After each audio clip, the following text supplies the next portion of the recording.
Yeah, I just want to make a quick video, let you know it is possible to replace a window on an older Mori Seiki SL-400 without taking the door off. What you have to do is remove all these countersunk Phillips head screws that go around the window frame.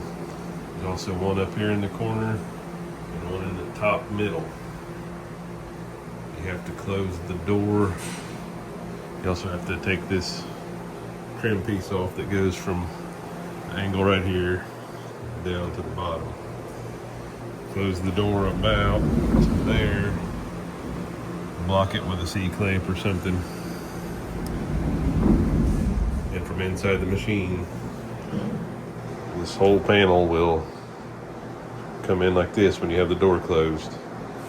It'll stay kind of closed on that far end because it's still pinched in between the machine a little bit, but you can get the old glass out through the bottom and the new glass back in the same way. I took and cleaned the channel all up, hit it with some silicone, slid the new glass up in, pushed the panel back into place, put all the screws back in, and it's done. Hope this helps somebody out there because I couldn't find anything on it when I searched before I did it.